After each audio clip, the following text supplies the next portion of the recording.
Hi all. അപ്പൊ cocktail കണ്ടപ്പോ മനസ്സിലായി കാണും. അപ്പൊ ഞാനിപ്പോ ഉള്ളത് കണ്ണൂരാണ്. അപ്പൊ കണ്ണൂരിൽ നമുക്ക് ഇന്ന് സർപ്രൈസ് ഗസ്റ്റ് ഉണ്ട്. അപ്പൊ ഗസ്റ്റ് നമുക്ക് എന്ത് ചെയ്യാം, ഉടൻ തന്നെ കാണാം.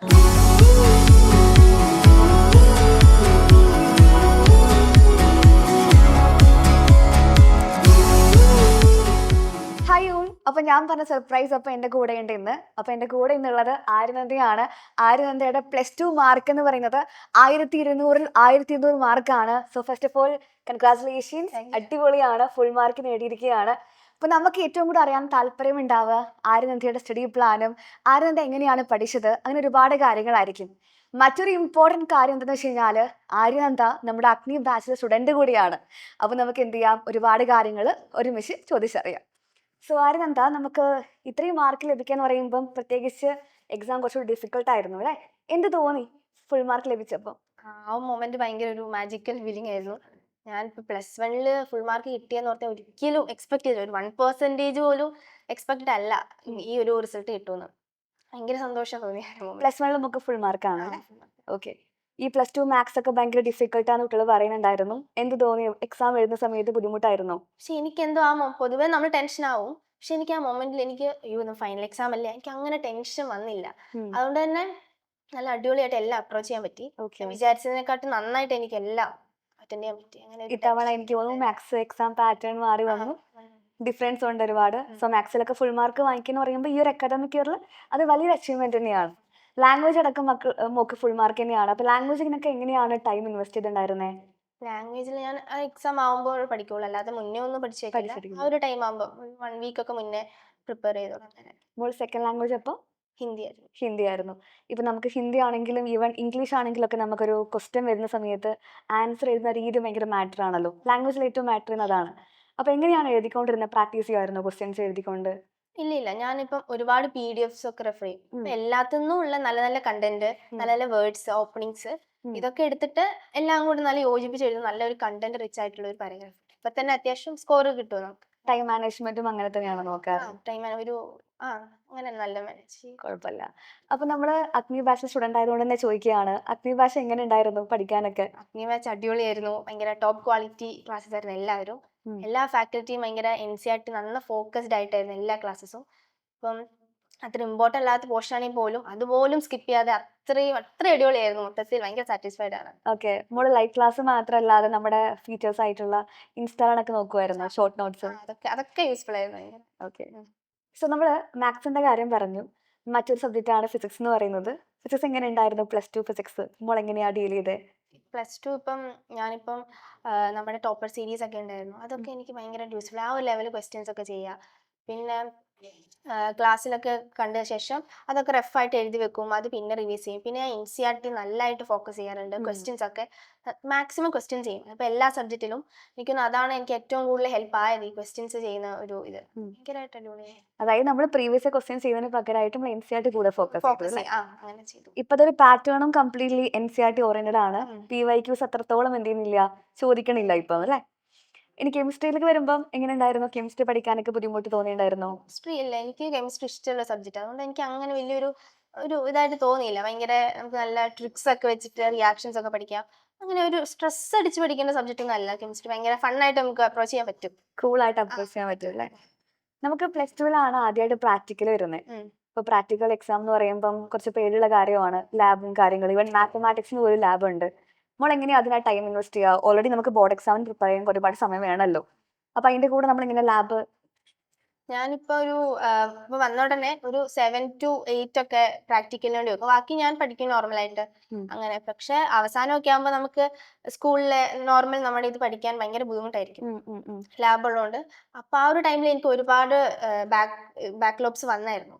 ഒരു ബുദ്ധിമുട്ടായിരുന്നു എനിക്ക്. ഓക്കെ. പ്രാക്ടിക്കൽസ് ശരിക്കും നമ്മൾ പറയുവാണെങ്കിൽ +2 ഏറ്റവും ബുദ്ധിമുട്ട് ടൈം പ്രോപ്പറായിട്ട് മാനേജ് ചെയ്യുക എന്നുള്ളതാണ്. ഒരുപാട് കാര്യങ്ങൾ വരുന്നത് കൊണ്ട് പ്രോപ്പറായിട്ട് മാനേജ് ചെയ്യാൻ ബുദ്ധിമുട്ടാണ്. അപ്പം എനിക്ക് തോന്നുന്നു കുട്ടിക്ക് ഏറ്റവും കൂടുതൽ അറിയാൻ താല്പര്യവും ആരും എങ്ങനെയായിരിക്കും പഠിച്ചെന്നുള്ള കാര്യമാണ്. അതായത് എങ്ങനെയാണ് പഠിക്കാനായിട്ട് സമയം കണ്ടെത്തിയത്? ഒരു കറക്റ്റ് ഒരു റുട്ടീൻ പോലെ ജസ്റ്റ് പറയാൻ പറ്റുമോ? ഞാൻ അങ്ങനെ ഒരു ടിപ്പിക്കൽ പഠിപ്പിയല്ല, അങ്ങനെയല്ല. ഓക്കെ. ഇപ്പം ഞാൻ ഒരുപാട് നേരം ഇരുന്ന് പഠിക്കുക, രാവിലെ എണീറ്റ് പഠിക്കുക, അങ്ങനെയൊന്നുമില്ല. പക്ഷെ ഞാൻ കൺസിസ്റ്റന്റ് ആയിട്ട് പഠിക്കാറുണ്ട്. അത് എപ്പോഴും ശ്രദ്ധിക്കും. എന്തെല്ലാം സംഭവിച്ചാലും നമ്മൾ പഠിച്ചിരിക്കണം, ആ ഒരു മോട്ടീവ്. അങ്ങനെ ഇപ്പം സ്കൂൾ ടൈം ആണെങ്കിൽ ഒരു 7 to 9:30, മാക്സിമം 9:30 അല്ലെങ്കിൽ 10 അങ്ങനെ. ഞാൻ കൂടുതലും ടൈം സ്പെൻഡ് ചെയ്യുന്നത് വീക്കെൻഡ്സിലായിരിക്കും. അപ്പൊ അത്യാവശ്യം നല്ലൊരു പോർഷൻ ഞാൻ അപ്പോൾ കവർ ചെയ്യും. കവർ ചെയ്യും. പിന്നെ ഇപ്പൊ ഡേ ടൈമിൽ ഞാൻ പഠിച്ച ചാപ്റ്റേഴ്സ് എന്താണോ അതിന്റെ ക്വസ്റ്റ്യൻസ് NCERT-യിലുള്ള ക്വസ്റ്റ്യൻസ് ഞാൻ നൈറ്റ് ചെയ്യും. അപ്പൊ അത് നല്ല ഒരു റുട്ടീൻ പോലെ ആ ഒരു റുട്ടീൻ ഞാൻ ഫോളോ ചെയ്തുകൊണ്ടിരുന്നു. ഒരു ടൈം ടേബിൾ എന്റേതായി ഞാൻ ഉണ്ടാക്കും. അപ്പൊ അത് ഭയങ്കരമായിട്ട് ആ ഒരു മെത്തേഡ് എനിക്ക് നല്ല യൂസ്ഫുൾ ആയി. അത് ഫോളോ ചെയ്യാൻ വേണ്ടി പറ്റാറുണ്ടോ ടൈം ടേബിൾ ഉണ്ടാക്കിയാൽ? അവസാനം പ്രാക്ടിക്കലിന്റെ ഒരു ടൈമിലായിരുന്നു എനിക്ക് ഭയങ്കര ബുദ്ധിമുട്ടുണ്ടായിരുന്നു. ബാക്കി എല്ലാ ടൈമിലും എനിക്ക് നന്നായിട്ട് ഫോളോ ചെയ്യാൻ പറ്റും. ഓക്കെ. അപ്പൊ മോള് രാത്രിയാണോ കൂടുതൽ സമയം പഠിക്കുക അതോ രാവിലെ എണീറ്റാണോ പഠിക്കാറ്? ഇല്ല, രാവിലെ എണീക്കാറില്ല, രാത്രി. രാത്രി കുറച്ച് അധികം സമയം പഠിക്കും, എന്നിട്ട് അത് മാനേജ് ചെയ്യും അല്ലേ? ഓക്കെ. ഇപ്പൊ നമ്മൾ ലാംഗ്വേജിന്റെ കാര്യം പറഞ്ഞു, മറ്റൊരു സബ്ജക്റ്റ് ആണ് ബയോളജി. ബയോളജി എങ്ങനെയുണ്ട്? പ്ലസ് ടുവിൽ പഠിക്കാൻ ബുദ്ധിമുട്ടുണ്ടോ? ഇല്ലില്ല, ബയോളജി അത്യാവശ്യം സിമ്പിളാണ്. നമ്മൾ NCERT മാത്രം പഠിച്ചാൽ നന്നായിട്ട് എല്ലാം മനസ്സിലാവും. വേറെ ഒരു ബുക്കോ ഒരു ഗൈഡോ ഒന്നും വേണ്ട. NCERT നന്നായിട്ട് റീഡ് ചെയ്യുക, അത് തന്നെ. ബയോളജി എനിക്ക് അത്യാവശ്യം ഇഷ്ടമുള്ള സബ്ജക്റ്റാണ്. ഹ്യൂമൻ ബോഡി പഠിക്കുക അങ്ങനെയൊക്കെ. അതെനിക്ക് അത്യാവശ്യം സിമ്പിളായിരുന്നു. ഓക്കെ. ഇപ്പൊ നമ്മൾ എക്സാമിന്റെ സമയത്ത് ലാസ്റ്റ് മിനിറ്റിൽ നമ്മൾ റിവിഷൻ കൊടുക്കാറുണ്ട്. നമ്മൾ എൻ ഗെയിം ബാച്ചിൽ മോൾ ഉണ്ടാവുമായിരിക്കും അല്ലേ? ഓക്കെ. എൻ ഗെയിം റിവിഷനൊക്കെ പുറമെ നമ്മൾ മാരത്തോണും കാര്യങ്ങളും കൊടുക്കാറുണ്ട്.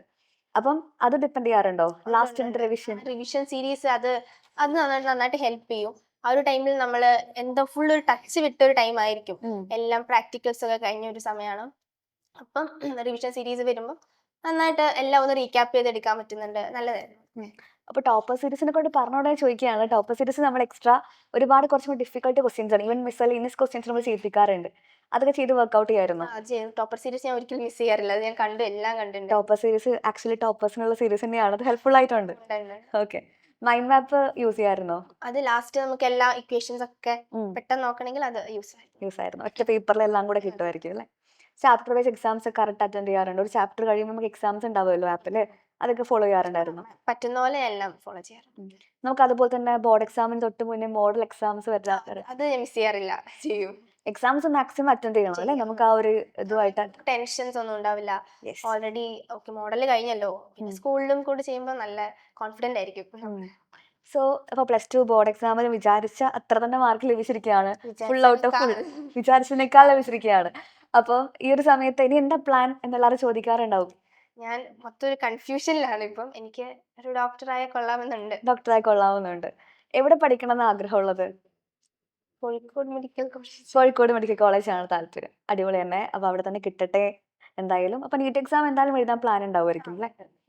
അപ്പൊ റീനീറ്റ് വരാൻ വേണ്ടി പോവാണ്. അതെന്തായാലും അപ്പിയർ ചെയ്ത് നോക്കുക. എക്സാം നല്ല കോൺഫിഡൻ്റ് ആയിട്ട് എഴുതാൻ വേണ്ടി നോക്കുക. അല്ലെങ്കിൽ എന്ത് ചെയ്യുക, 1 ഇയർ റിപ്പീറ്റ് ചെയ്യുക. എന്തായാലും നല്ല രീതിക്ക് എന്ത് ചെയ്യുക, ഫോക്കസ് ചെയ്യുക, പഠിക്കുക.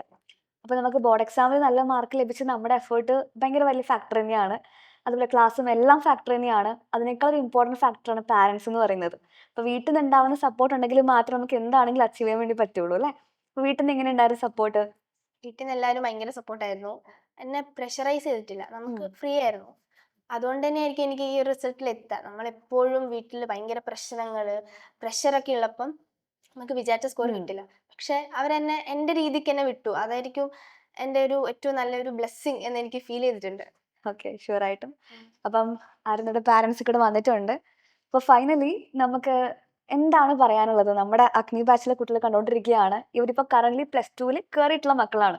അപ്പോൾ ഒബിയസ്ലി ബോർഡ് എക്സാം ഉള്ള ഇയർ ആയതുകൊണ്ട് തന്നെ ടെൻഷൻ എന്തായാലും ഉണ്ടാവുമല്ലോ. അപ്പോൾ എങ്ങനെ പഠിക്കണം, അല്ലെങ്കിൽ എന്താണ് ഈ ഒരു സമയത്ത് അവരുടെ അടുത്ത് ആരെന്തൊക്കെ പറയാനുള്ളത്? നല്ല കൺസിസ്റ്റന്റ് ആയിട്ട് പഠിക്കുക, കോൺഫിഡന്റ് ആയിരിക്കുക. നമുക്ക് തന്നെ ഒരു വിശ്വാസം ഉണ്ടാവണം, വേറെ ആർക്കില്ലെങ്കിലും. പിന്നെ സൈലം കൂടിയുണ്ട്, അപ്പൊ അതിനും ഒന്നും പേടിക്കാനില്ല.